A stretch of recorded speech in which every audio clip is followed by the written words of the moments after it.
Bismillahirrahmanirrahim. Assalamualaikum warahmatullahi wabarakatuh. Alhamdulillahi rabbil alamin. Allahumma fasalli wa sallim ala sayyidina wa nabiyyina wa maulana Muhammadin Sayyidil Anbiya'i wal Mursalin wa ala alihi wa ashabihi wa azwajihi wa dhurriyyatihi wa man tabi'ahum bi ihsanin ila yaumiddin, amma ba'du. Para jemaah sekalian yang disayangi Allah dan dicintai Allah,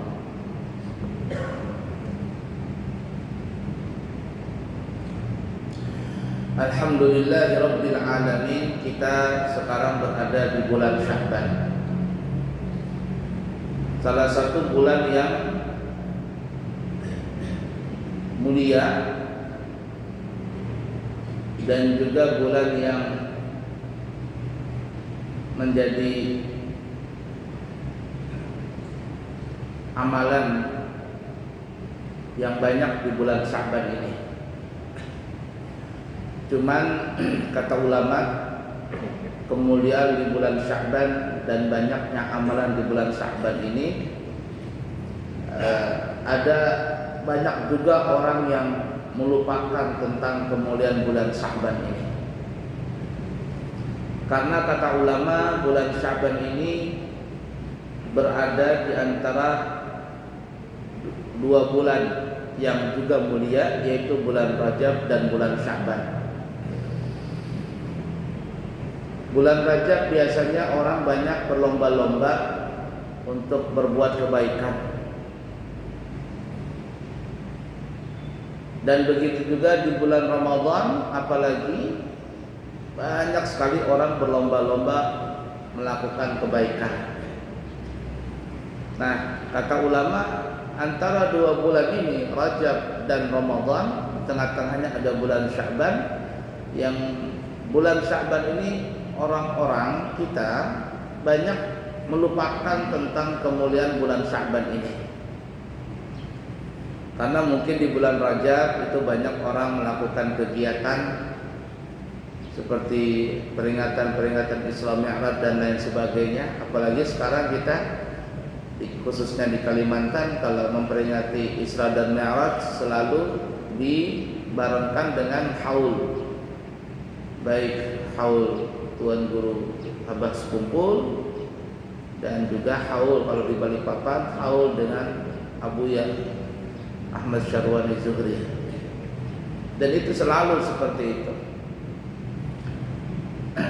Tapi ketika sudah bulan Sya'ban itu sudah mulai kendor.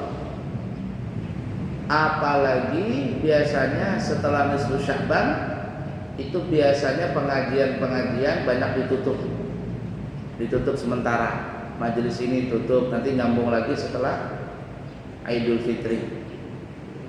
Nah, ketika berkurangnya ini, banyak orang melupakan itu kemuliaan di bulan Sya'ban.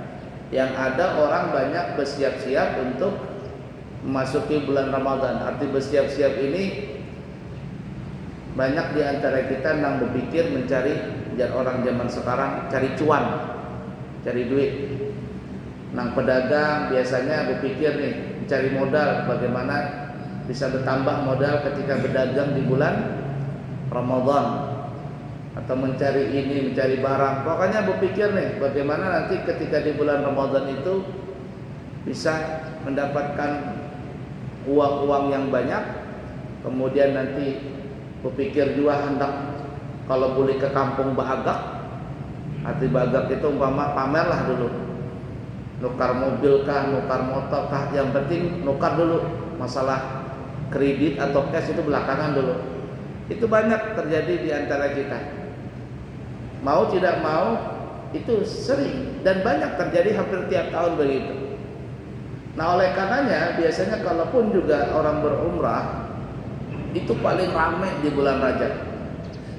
Kemarin bulan Rajab itu subhanallah, hotel bintang 5 itu yang di dekat Masjidil Haram, ring 1, ring 2, ring 3 itu penuh semuanya. Sampai akhirnya apa?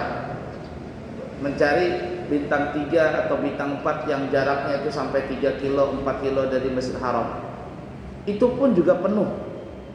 Kenapa? Karena orang berlomba-lomba beribadah umrah di bulan Rajab. Tapi ketika masuk di bulan Sya'ban seperti ini, insya Allah nanti saya berangkat tanggal 12 Sya'ban membawa jamaah. 12 Sya'ban, 12 apa ini?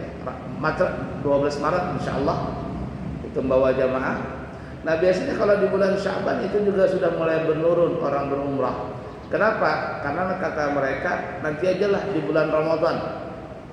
Nanti ajalah bulan Ramadan sekalian. Nah ala kulli hal kata ulama di bulan Sya'ban ini itu bulan mulia, dan kemuliaan itu terkadang orang bisa melupakannya.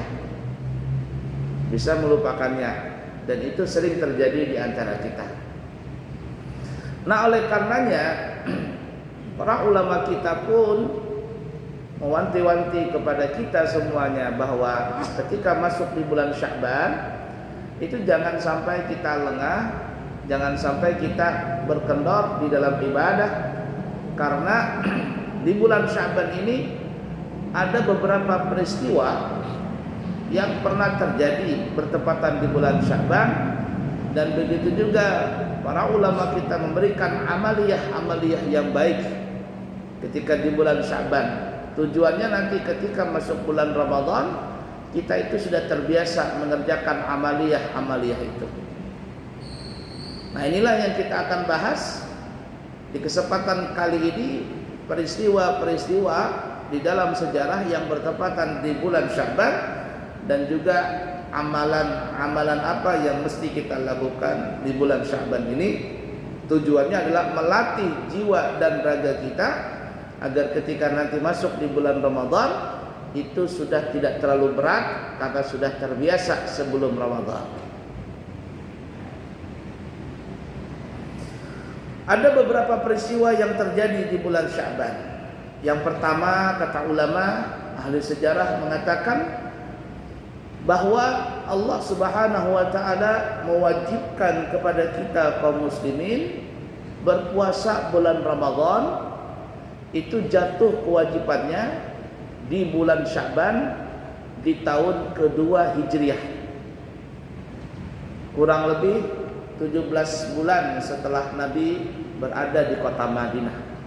Itu baru ada kewajiban puasa Ramadan. 1 bulan berikutnya maka mereka pun para sahabat beserta Rasul Nabi kita Muhammad SAW melakukan puasa. Dan di tahun itu juga terjadilah peperangan yang sangat besar yang kita kenal dengan Perang Badar. Ya, Perang Badar Akbar, Perang Badar yang besar. Badar itu ada terbagi dua nanti, ada Perang Badar kecil dan Perang Badar besar. Cuman yang seputar dalam sejarah adalah Perang Badar besar. Kenapa? Karena pada saat itu kaum muslimin berjumlah yang sangat sedikit, hanya 313 orang pasukan kaum muslimin, menghadapi pasukan orang-orang Quraisy yang berjumlah 1000 orang atau lebih daripada itu. Jadi ibarat kata 1 banding 3 menghadapi musuh dengan persenjataan yang sangat minim sekali. Hanya beberapa orang yang punya senjata dan sebagainya, apalagi kendaraan kuda dan sebagainya.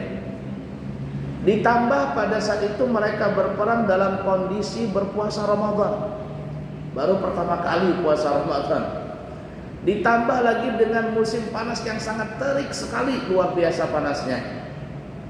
Subhanallah, dalam keadaan puasa, dalam keadaan musim panas, jumlah mereka sedikit, maka pada saat itu Allah Subhanahu wa taala memberikan kemenangan kepada mereka. Itu Nabi sampai berjinjit berdoa, itu berdoa berdiri sampai berjinjit, sampai mengangkat kedua tangannya. Sayyidina Abu Bakar di samping Rasulullah sambil memegang Nabi.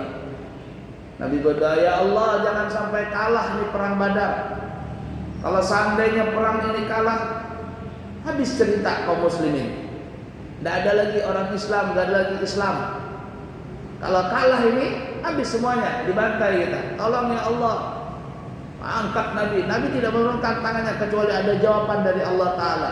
Sayyidina Abu Bakar As-Siddiq radhiyallahu ta'ala anhu berada di samping Rasul Nabi Muhammad SAW, memegang bajunya Nabi. Ya Rasul, cukup sudah, doamu pasti dikabulkan sama Allah, pasti dikabulkan. Tapi Nabi belum berhenti sampai melihat doa itu dikabulkan, melihat begitu dahsyatnya doa Nabi, sampai mengangkat kedua tangan, melihat sampai ketiak Nabi kelihatan yang berwarna putih dan harum, berdiri dan berjinjit Nabi. Lalu Nabi melihat utusan-utusan Allah, yaitu para malaikat-malaikat turun. Nah, melihat itu tenang Nabi. Dan kaum muslimin pada saat itu dibantu oleh malaikat-malaikat yang diperintahkan oleh Allah. Dan para ulama mengatakan sifat para sahabat itu kalau mereka berperang, mereka itu mengantuk yang luar biasa. Jadi kalau perang ngantuk. Dan ketika mereka menghadapi musuh dengan kondisi yang ngantuk tadi, pedang mereka jatuh, saking ngantuknya jatuh. Kayak mana orang umpama baca Quran itu, nah tergugur. Tapi kalau baca HP nggak gugur di HP-nya. Ngantuk, tak tergugur pedangnya. Ketika mereka, jangan orang Banjar, terhilang, terbangun dari ngantuknya tadi, mereka melihat musuh itu sudah mati terkapar, membiru awak. Kenapa? Karena ditampar oleh malaikat. Nah, itu sahabat, kalau lagi perang mengantuk. Tapi kalau lagi sholat, ngantuknya bagaimana? Mereka tidak ngantuk. Ya, itu para sahabat. Namun kata ulama, kebalikan orang munafik. Kalau orang munafik ketika perang, bagaimanapun ngantuknya nggak bisa ngantuk. Kenapa? Karena takut mati. Takut mati. Tapi kalau sholat mengantuk, atau mendengar pengajian, atau dengar khutbah Jumat mengantuk, menguap, mengantuk. Nah, kata ulama itu sifat orang munafik. Perang tidak mengantuk, ketika sholat mengantuk. Kalau seandainya ada di antara kita, kalau lagi sholat mengantuk, manakala bersikat gigi ulang, menguap sehingga nalang, alahan daripada kuda nil mulutnya terbuka, kada bertutup lagi. Ini biar ulama, kalau ada sifat seperti itu, dikhawatirkan orang itu bersarang di dalam hatinya sifat munafik. Dan kita kalau melihat orang seperti itu, jangan sekali-kali memberikan amanah kepada dia, berkhianat dia. Karena salah satu sifat orang munafik, apabila dia diberikan amanah, dia akan berkhianat. Kita berteman dengan dia, kita akan dikhianatinya. Nah, itu tanda orang munafik. Dan Habib Kazim As-Sedaf, kata beliau apa? Kalau sholat mengantuk, tapi kalau perang nggak mengantuk. Ya kalau kita ini kalau lagi makan kadang mengantuk, kalau sholat mengantuk. Ada kuliah seperti itu. Jadi yang pertama kali adalah Allah mewajibkan puasa Ramadan itu di bulan Sya'ban. Sebelumnya itu belum ada puasa Ramadan, dan itu hanya khususiat bagi Nabi dan sahabat Nabi dan kita umat Islam, umat Nabi Muhammad SAW. Sebelumnya ada puasa, tapi puasa sunnah, dan mereka setengah mewajibkan puasa itu. Yang wajib itu pada sebelum ada datang Ramadan adalah puasa Asyura, puasa 10 Muharram. Baik, itu yang pertama. Kemudian yang kedua, Allah Subhanahu wa taala juga mewajibkan membayar zakat di bulan Sya'ban. Kewajiban membayar zakat. Sebelumnya enggak ada zakat. Yang ada cuma nolong orang, sedekah. Tapi kewajiban zakat itu terjadi di bulan Sya'ban di tahun kedua Hijriah, bersamaan dengan kewajiban puasa juga. Baik zakat mal, zakat harta, atau zakatul badan, yang istilah kita namanya zakatul fitrah, setahun sekali. Cuman orang zaman sekarang lebih mudah mengeluarkan zakat mal daripada zakat mal. berangkat ke mall itu, mall Fantasi kah, Ramayana kah, kemana, 1 juta 2 juta mengeluarkan duit berbelanja, tidak ada khawatirnya. Tapi ketika mengeluarkan zakat harta 1 juta 2 juta, la ilaha illallah, rasanya berat sekali mengeluarkan itu. Nah itulah kita ala kulli hal. Jadi yang kedua, Allah Subhanahu wa taala mewajibkan untuk membayar zakat itu jatuh di bulan Sya'ban. Kemudian yang ketiga, Allah Subhanahu wa taala mewajibkan dan memindahkan arah kiblat kaum muslimin yang awalnya ke Baitul Maqdis Palestina berubah menjadi ke Baitullah Ka'bah Al-Musyarrafah. Itu terjadi di bulan Sya'ban, kurang lebih 17 bulan setelah Nabi berada di kota Madinah. Dan kejadian perpindahan arah kiblat itu di suatu tempat yang di dalam masjid, bukan Masjid Nabawi. Pada saat itu Nabi dan para sahabat melaksanakan salat. Ada yang mengatakan salat zuhur dan ada yang mengatakan salat asar. Dapat 2 rakaat salat, turunlah ayat Al-Baqarah 144. Falanwalliyannaka qiblatan tardaha fawalli wajhaka syatral masjidil haram wa haitsu ma kuntum fawallu wujuhakum syatrah wa innal ladzina utul kitaba la ya'lamuna annahu haqqun min rabbihim wa ma Allahu bighafilin 'amma ta'malun. Di situ ayat turun pada saat Nabi salat. Allah perintahkan untuk memindahkan arah kiblat kaum muslimin. Dan ketika ayat itu turun, yang Nabi dan sahabat lagi melaksanakan salat, langsunglah Nabi berpindah ke arah kiblat, ke Baitullah. Yang ibarat kata tadi menghadapnya ke sana, Baitul Maqdis Palestina. Turun ayat itu pada saat Nabi mendapatkan salat 2 rakaat, langsung berpindah, Nabi memaju ke depan. Dan itu tidak membatalkan salat karena di dalam keadaan darurat. Masjid itu sampai sekarang masih ada. Dan masjid itu disebut namanya masjid apa Pak? Qiblatain. Kalau kada menjawab berarti belum pesuah berangkat umrah, berangkat haji. Mudah-mudahan pian berangkat umrah insyaallah. Berangkat haji juga. Masjid itu sampai sekarang disebut namanya Masjid Qiblatain, masjid yang mempunyai 2 kiblat. Dan masjid itu adalah salah satu destinasi wisata religi ketika orang berumrah atau berhaji, pasti ke situ.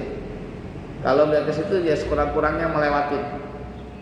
Ya sekurang-kurangnya lewati. Kalau kita city tour di Madinah, itu biasanya nanti ke Masjid Quba.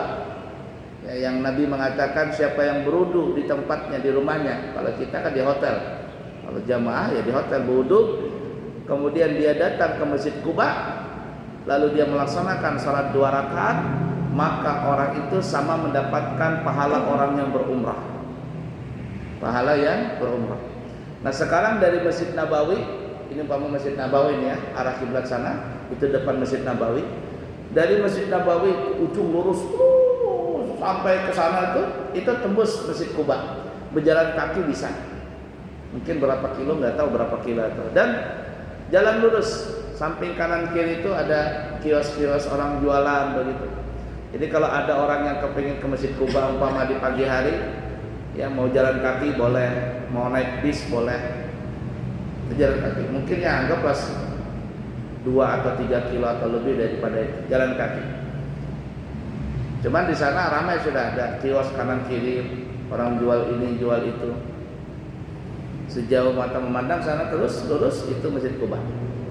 Nabi kita dikatakan sering melakukan perjalanan dari Madinah menuju Quba untuk melaksanakan salat 2 rakaat tadi. Karena dekat saja. Ya. Dan siapa yang melakukan itu, maka orang tersebut akan mendapatkan pahala seperti orang yang berumrah. Kemudian setelah itu baru ke Masjid Qiblatain. Nah setelah itu baru ke pasar kurma, kebun kurma. Padahal ke situ kebun kurma, kurmanya nggak berbuah juga. Pohon kurma cuma beberapa saja. Kebun kurma intinya pasar kurma sebenarnya. Ya, menukar kurma di situ. Dan memang kurma di sana itu enak-enak sekali. Harganya ya bisa bersaing, mungkin lebih mahal pasar kebun kurma daripada pasar biasa. Cuman ya karena itu tempat wisata ya ala kulli hal orang terhipnotis dengan harga seperti itu, kirain murah padahal ya lebih mahal daripada di pasar biasa. Nah, baru ke mana ini, ke Uhud, ziarah ke Uhud dan sebagainya. Ala kulli hal seperti itu.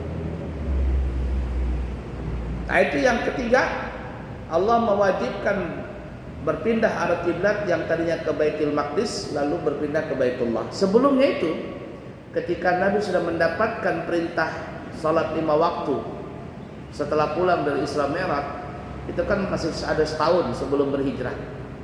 Itu Nabi kalau salat, beliau itu menghadap ke Ka'bah juga menghadap ke Baitul Maqdis. Umpamanya ini kan Ka'bah nih, ini Ka'bah nih. Ka'bah kotak begitu. Jadi Nabi kalau mau sholat, umpama arah sana arah kiblat, arah Baitul Maqdis, maka Nabi mengambil posisi di sini nih, yang beliau menghadap ke Ka'bah plus juga menghadap ke Baitul Maqdis. Allah tahu itu. Oh, kayaknya Nabi Muhammad ini kepingin minta dipindahkan ke arah kiblat sini. Walaupun Nabi tidak bilang, tapi Allah tahu. Kenapa? Gelagatnya itu tahu Allah Ta'ala. Kenapa Nabi kepingin seperti berpindah? Karena ini Ka'bah ini adalah tempat pusatnya ibadah orang haji. Sebelum ada ibadah haji, itu sudah menjadi pusat ibadah haji, tawaf dan sebagainya. Dan itu dibangun oleh Nabi Ibrahim alaihissalatu wassalam, walaupun sebelumnya sudah dibangun oleh Nabi Adam. Setelah banjir, pada saat banjir Nabi Nuh, hancurlah Ka'bah tadi, tapi ada pondasinya. Dibangun lagi oleh Nabi Ibrahim dan Nabi Ismail. Dan Nabi kita, syariat Nabi kita Muhammad SAW itu sama dengan syariat Nabi Ibrahim. Oleh karenanya Nabi itu kepingin sekali di dalam hati beliau kalau salat menghadapnya ke Ka'bah ini. Sedangkan Baitul Maqdis itu memang ardul muqaddasah, bumi yang sangat suci sekali. Tetapi pada saat itu menjadi pusatnya ibadahnya orang Yahudi.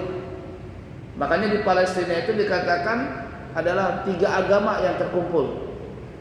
Di situ di Palestina ada 3 agama yang turun yang disebut dinus samawi, agama dari langit. Ini agama yang turunkan dari wahyu. Yang pertama agama Islam, Nabi Ibrahim.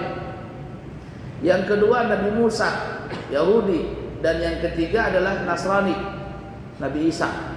Nah, di situ ada tempat namanya Baitul Lahmi, dalam bahasa Arab namanya Baitul Lahmi. Sekarang dinamakan sama orang namanya Bethlehem. Bethlehem itu tempat kelahiran Nabi Isa. Pada malam Isra dan Mi'raj, Nabi disuruh untuk turun di situ. Salat 2 rakaat karena itu tempat kelahiran Nabi Isa. Dan itulah salah satu dalil bahwa kita boleh bertapak tilas, orang zaman sekarang bertapak tilas mengambil barakah dari tempat-tempat yang mulia. Itu. Makanya di Palestina terkumpul tiga agama. Nah, Nabi tidak mau mengikuti orang Yahudi atau orang Nasrani. Nanti kan orang Yahudi katakan, ternyata orang Islam itu ikut-ikutan juga arah kiblatnya ke Palestina. Walaupun Palestina itu memang tempat mulia, tapi Nabi kepingin punya khusus kita orang Islam. Dan itu hati Nabi ditahu oleh Allah Ta'ala. Dan pada saat 17 bulan setelah Nabi ada di kota Madinah, tepatnya di bulan Syaban, terjadilah peristiwa perpindahan arah kiblat itu di suatu masjid. Dan masjid itu sekarang dinamakan Masjid Qiblatain. 3 dalam sejarah. Yang keempat, Allah Subhanahu wa Ta'ala menurunkan ayat salawat yang kita sering membacanya, mendengarnya. Innallaha wa malaikatahu yusalluna 'alan nabi ya ayyuhalladzina amanu sallu 'alaihi wa sallimu taslima. Sesungguhnya Allah dan malaikat Allah selalu bersalawat ke atas Nabi. Wahai kalian orang-orang yang beriman, sampaikanlah salawat dan salam kepada Nabi sallallahu alaihi wasallam. Salawat adalah ibadah yang paling mulia. Kenapa paling mulia? Karena ibadah salawat itu Allah ikut melakukannya dan malaikat pun juga ikut melakukannya. Tapi salawat Allah kepada Nabi Muhammad adalah bertambahnya cinta Allah kepada Nabi Muhammad, ziyadatul mahabbah wa rahmah. Setiap saat Allah Ta'ala itu bertambah cinta dan kasihnya kepada Nabi Muhammad, tidak pernah berkurang. Itu bentuk salawat kata para ulama. Salawatnya Allah kepada Nabi Muhammad adalah bertambahnya kasih sayang dan cintanya Allah. Dan adapun salawatnya malaikat kepada Nabi kita adalah membacakan istighfar, yakni memintakan ampun kepada Allah untuk Nabi Muhammad. Padahal Nabi Muhammad tidak pernah salah, tapi selalu dimintakan ampun. Itulah yang dikatakan oleh ulama, nurun ala nurin, tuhrun ala tuhrin. Suci di atas kesucian, cahaya di atas cahaya.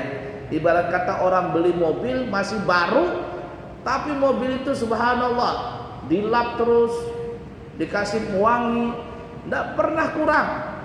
Semakin harum, semakin baru dan semakin baru. Itu bentuk bentuk salawatnya malaikat kepada Nabi. Dan salawat kita kepada Nabi Muhammad SAW adalah litadarru', karena kita adalah menghormati Nabi, kita merendah diri kepada Nabi, wa talabatus syafa'ah, dan juga mengharap syafaat kepada Nabi. Siapa yang banyak membaca salawat, maka dia orang yang paling dekat kepada Nabi Muhammad SAW pada hari kiamat nanti.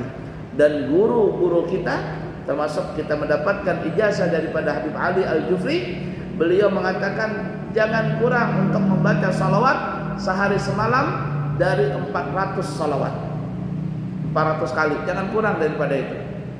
Lebih alhamdulillah, kurang jangan, ya, 400 kali sehari semalam tadi. Karena begitu mulianya salawat tadi, Allah ikut juga bersalawat, malaikat juga ikut bersalawat, maka kita orang-orang beriman disuruh oleh Allah untuk bersalawat. Tapi yang diperintahkan oleh Allah, yang diajak oleh Allah adalah orang-orang beriman. Ya ayyuhalladzina amanu, bukan ya ayyuhal muslimun, kalian orang Islam. Nah, Allah ajak adalah orang yang beriman. Karena orang yang beriman saja yang mempercayai tentang salawat itu. Tapi kalau orang cuma Islam saja, terkadang dia anti dengan membaca salawat tadi. Sallallahu alaihi wasallam. Karena ayat itu diturunkan di bulan Sya'ban, maka para ulama kita menganjurkan untuk banyak-banyak membaca salawat di bulan Sya'ban ini. Banyak-banyak membaca salawat di bulan Sya'ban ini, karena pas dengan ayat itu turun di bulan Sya'ban. Nah, kalau bulan kemarin bulan Rajab adalah bulan istighfar, maka bulan Sya'ban adalah bulan salawat. Dan ketika nanti bulan Ramadan adalah bulan Al-Quran, karena Allah menurunkan Al-Quran di bulan Ramadan. Syahrul Ramadan alladzi unzila fihi Al-Quran hudan linnasi wa bayyinatin minal huda wal furqan. Bulan Ramadan diturunkan Al-Quran sebagai petunjuk, sebagai hidayah bagi kaum muslimin. La ilaha illallah Muhammad Rasulullah sallallahu alaihi wasallam. Berapa sudah? 4 ya. Kemudian yang kelima,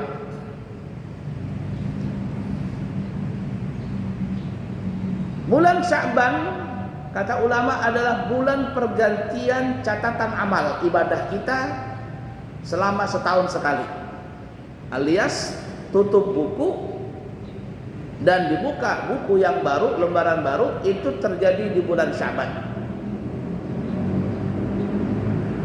Dan para ulama banyak mengatakan perpindahan buku itu terjadi pada malam nisfu Sya'ban, sehingga Nabi kita Muhammad sallallahu alaihi wasallam beliau sangat banyak memperbanyak berpuasa di bulan Sya'ban ini.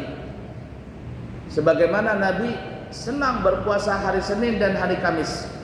Nabi pernah bertanya kenapa Nabi berpuasa di Senin Kamis. Nabi mengatakan hari Senin adalah hari kelahiranku, dan hari Kamis karena hari Kamis diangkatnya catatan amal. Maka kata Nabi, aku senang ketika amalku diangkat, aku dalam kondisi berpuasa. Nah, Nabi kita Muhammad SAW masuk di bulan Syaban senang puasa. Bahkan di dalam riwayat yang lain Nabi berpuasa di awal Syaban, di tengah Syaban, dan di akhir Syaban. Dan Siti Aisyah pernah mengatakan, tidaklah Nabi berpuasa sunnah yang lebih banyak di bulan-bulan lain kecuali bulan Syaban. Jadi kalau bulan lain Nabi puasa juga, tapi ketika bulan Syaban Nabi sangat banyak berpuasa sunnah. Kenapa? Ya tadi, karena Nabi mengharap ketika buku itu ditutup dan buku yang baru dibuka, semuanya itu Nabi dalam keadaan berpuasa. Di malam nisfu Sya'ban, itu menurut pendapat ulama. Dan ala kulli hal, di malam nisfu Sya'ban itu, masya Allah, kita orang-orang kita ini ahli sunnah wal jamaah itu banyak sekali melakukan kegiatan di malam nisfu Sya'ban. Bahkan sebelum malam nisfu Sya'ban, paginya, siangnya, atau sorenya menjelang maghrib, itu banyak selewaran SMS, WA. Kalau zaman dulu SMS, sekarang WA, di Facebook, di media sosial, minta maaf lahir batin, minta maaf, minta maaf, minta maaf. Supaya apa? Supaya ketika nanti malam, ketika buku yang lama ditutup, sebelum ditutup, angka merah, tulisan yang merah-merah ini, yang penuh dosa, diampuni oleh Allah Ta'ala. Yang berhubungan dengan manusia, ampuni, ampuni, ampuni, dihapus. Jar orang yang diminta maaf, ya aku maafkan, tapi hutang bayar tetap. Hutang mah tetap bayar. Nggak bisa. Jangan mentang-mentang minta maaf hutang nggak ada dibayar. Ketika berhutang, muka membari maras jar orang Banjar. Tapi ketika ditagih, muka nang kayak preman. Kebanyakan orang kita seperti itu. Orang kita begitu, masya Allah. Di mana-mana itu begitu melakukan kegiatan malam nisfu Sya'ban. Sebelum maghrib sudah minta ampun. Jadi sebelum ditutup buku yang lama sudah terhapus dosa-dosanya. Dan ketika dibuka buku yang baru, kita beribadah. Akhirnya husnul khatimah, awalnya awal khatimah, awal hasanah, husnul awalah, ya awal ya khatimah, akhirnya baik, awalnya baik gitu kan. Akhir hasanah, awal hasanah. Dan besoknya kita berpuasa. Besoknya malah tanggal 15 Syaban kita berpuasa. Dan banyak riwayat-riwayat yang menerangkan tentang kemuliaan bulan malam nisfu Sya'ban. Walaupun ada yang mengatakan itu adalah hadis dhaif, tetapi hadis dhaif itu boleh dipakai sebagai amaliyah. Fadhailul a'mal boleh. Tapi kalau untuk berhujjah ya ala kulli hal. Namun kalau untuk amaliyah kita boleh mengamalkannya hadis dhaif tadi. Selama itu hadis tidak terlalu dhaif. Dan ada juga hadis yang sahih tentang kemuliaan bulan Sya'ban. Ya malam nisfu Sya'ban maksudnya. Dan dalam salah satu hadis yang agak panjang disebutkan dalam kitab Duratun Nasihin, di malam nisfu Sya'ban malaikat Jibril datang dan pada saat itu Nabi bangun. Nabi tidur, dibangunkan oleh Jibril. Nabi berkata, malam apa ini ya Jibril? Ini malam nisfu Sya'ban. Allah membukakan 300 pintu rahmatnya dan membukakan semua pintu langit. Allah mengampuni pada malam nisfu Sya'ban ini. Semua diampuni oleh Allah Ta'ala kecuali ada 10 orang yang tidak diampuni. Kalau kita ada melakukan salah satu dosa yang 10 ini, segera taubat. Jangan sampai pada malam nisfu Sya'ban kita belum bertobat, maka dosa-dosa itu tidak diampuni dan dosa yang lain juga tidak diampuni. Tapi kalau kita tidak melakukan 10 dosa ini, otomatis itu kita punya dosa terhapus. Ada antivirusnya, terhapus semua dosa kita. Apa yang 10 itu? Yang pertama adalah menyekutukan Allah. Baik syirik khafi, syirik jali, syirik fil dzat, syirik fil sifat, syirik fil af'al, syirik fi asma. Apabila ada orang melakukan kesyirikan, panjang masalahnya tauhid di situ, maka orang itu tidak diampuni dosanya oleh Allah Ta'ala. Yang melihara tuyul, susur ngesot, babi ngepet, parangkang, jimat mencimat, taguh menaguh, disimpan semuanya, keris mengkeris, mandau memandau, disiram, diapai, wah, semuanya jin. Siapa yang bersekutu dengan itu tidak diampuni dosanya oleh Allah. Pesugihan, berwarung, berjampi-jampi, muka ini berjampi-jampi, la ilaha illallah. Malam nisfu Syaban tidak diampuni. Yang kedua adalah dukun. Zaman dulu namanya dukun, diperhalus menjadi namanya orang pintar. Pintar apakah? Ujung-ujungnya pintar membunguli. Diperhalus jadi namanya paranormal, diperhalus menjadi guru spiritual untuk lebih kekinian dan lebih keren, maka dirubah namanya ahli metafisika. Ujung-ujungnya sama, dukun juga. Dukun. Maka zaman sekarang ini susah banget membedakan yang mana dukun, yang mana pemburu hantu. Yang mana dukun, yang mana kiai, sama. Ternyata dukun juga pemburu hantu. Ya, masukkan jin dalam botol. Tuh hebatnya bisa masuk dalam botol jin tadi. Ala kulli hal seperti itu. Susah yang mana kiai, yang mana pemburu hantu, mirip-mirip. Karena berbolang berataan sudah. La ilaha illallah. Kemudian yang ketiga, tukang sihir, tukang tenun, tukang santet, masuk pelet. Dan orang yang menyantet, orang yang memelet, itu terkadang yang dibaca ayat Al-Quran. Kenapa? Memang Al-Quran yang dibaca, tapi tujuan niatnya adalah untuk menyihir orang. Ketika Al-Quran itu dibaca untuk kejahatan, maka jinnya itu senang, bangga, dan jinnya itu semakin kuat. Ada film Turki namanya Sicin ya. Itu dukunnya ketika dia memelet orang, ketika dia mencihir orang, dia pakai tulang babi, ya tulang manusia, kemudian dililit pakai usus babi yang dibaca Al-Quran. Kenapa? Tujuannya bukan ngambil berkah, tetapi menghina Al-Quran, karena Al-Quran mukjizat Nabi. Ketika Al-Quran itu disalahgunakan, maka bukan kemuliaan yang datang, tetapi jinnya semakin kuat. Ada di luar negeri pesulap yang paling terkenal, dia menggunakan jin. Itu kalau dibuka WC-nya tulisan Al-Quran semuanya. Bukan untuk memuliakan, tapi untuk menghina Al-Quran. Dan ketika dia menghina Al-Quran, jinnya semakin kuat. Itu. Kadang hati-hati datang ke ini baca Al-Quran. Ini Al-Quran juga dibaca ini. Al-Quran juga dibaca. Ujung-ujungnya dukun. Malam nisfu Syaban tidak diampuni. Yang keempat, peminum khamar, narkoba, sama itu. Yang kelima, orang berzina, berselingkuh, berpacaran, termasuk LGBT masuk.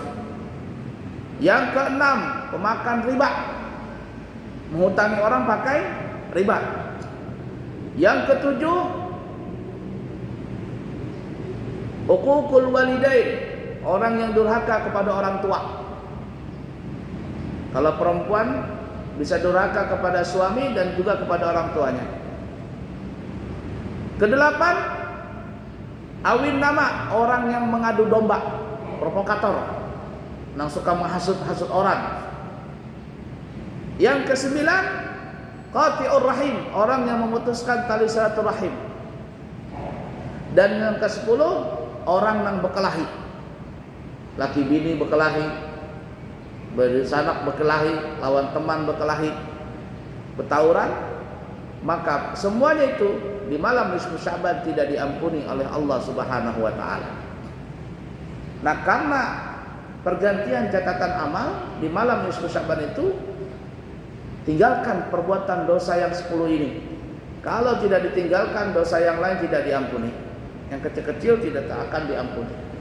Tapi kalau kita tidak ada mengerjakan salah satu yang 10 tadi, maka otomatis di malam nisfu Syaban itu semuanya diampuni oleh Allah Ta'ala.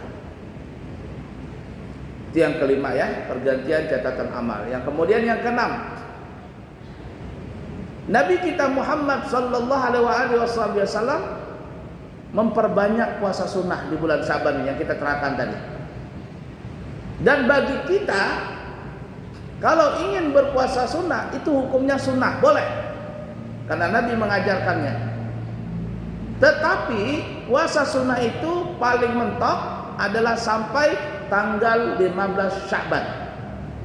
Dari tanggal 1 sampai tanggal 15 Sya'ban. Tanggal 16, 17 sampai akhir Sya'ban itu kita tidak boleh berpuasa. Kecuali ada 3 orang yang dibolehkan puasa dari tanggal 16 sampai akhir Sya'ban. Yang pertama, orang yang sudah rutinan berpuasa sunnah. Sudah puasa Senin, Kamis, Senin, Kamis, Senin, Kamis. Setelah nisfu Sya'ban boleh puasa sunnah. Tapi kalau tidak biasa puasa sunnah, tiba-tiba hendak beragak setelah nisfu Sya'ban puasa sunnah, ini haram hukumnya kata ulama. Kenapa? Karena dikhawatirkan ibarat kata pepatah, kalah duluan sebelum perang. Nanti ketika masuk bulan Ramadan, aku kada kuat puasa. Kenapa? Kebanyakan puasa kemarin. Nah, ini bahaya. Mengerjakan yang sunnah, meninggalkan yang wajib. Itu ibarat kata ada orang salat hari raya tapi kada salat subuh. Parah itu. Bertahajud bertengah malaman bulan Ramadan ini, tahajud, qiyamul lail, ketika subuh kada salat. Apa jadinya? Jadi jangan seperti itu. Baik, yang pertama, boleh puasa sunnah bagi yang rutinan, tapi yang tidak rutinan nggak boleh. Yang kedua, orang yang menyambung di tanggal 15 Sya'ban, kemudian sambung dengan tanggal 16 Sya'ban dan seterusnya.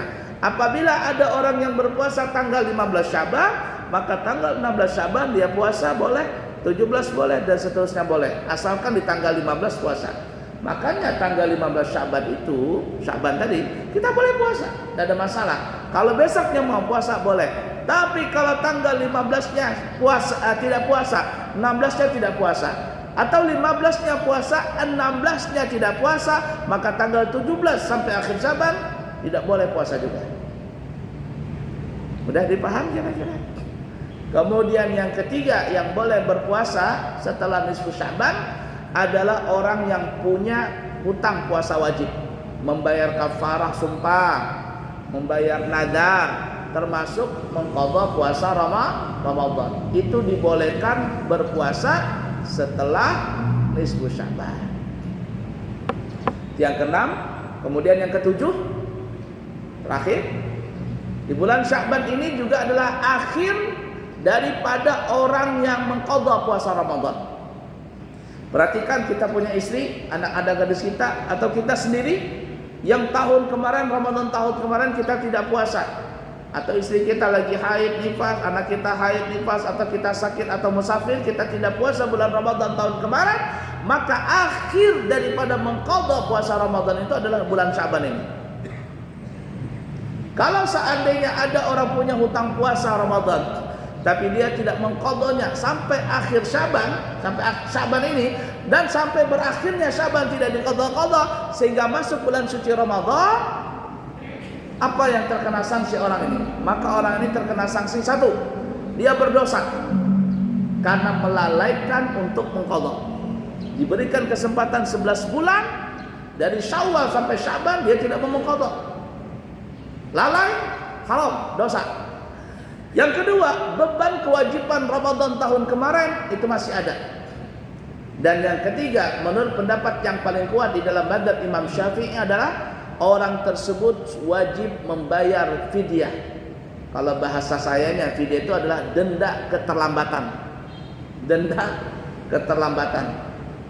Kalau ada orang bayar pajak STNK atau pajak ini, pajak itu terlambat, kena sanksi denda, atau orang bayar kreditan terlambat 10 hari, 20 hari, itu wajib bayar kredit dan dendanya ada, pada itu sesama manusia, maka denda kepada Allah itu lebih berhak lagi, karena Allah yang memberikan kita rezeki, Allah yang memberikan kita nafas, Allah yang memberikan kita kehidupan, maka kepada Allah itu lebih diutamakan lagi.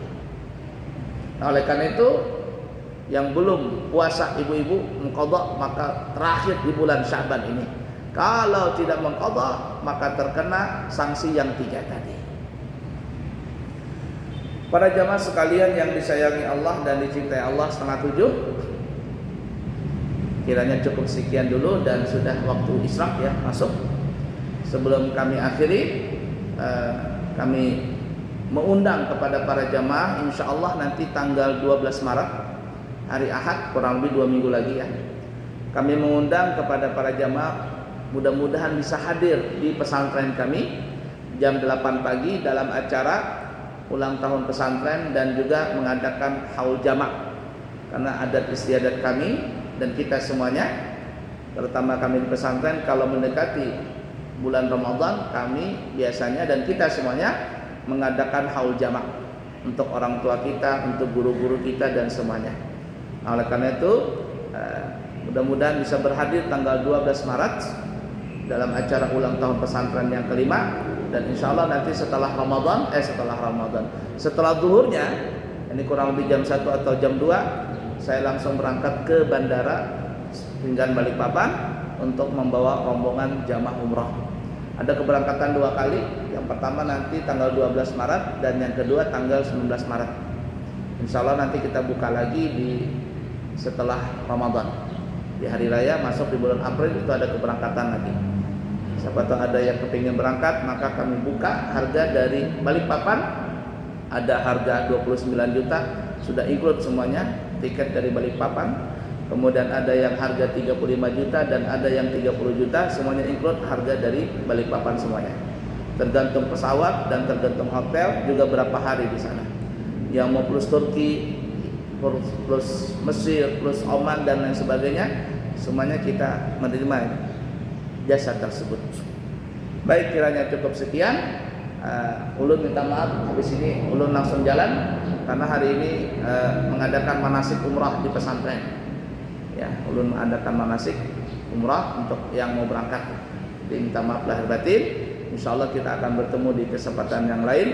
Subhanakallahumma wa bihamdika asyhadu an la ilaha illa anta astaghfiruka wa atubu ilaihi wa akhiru kalam. Wassalamualaikum warahmatullahi wabarakatuh.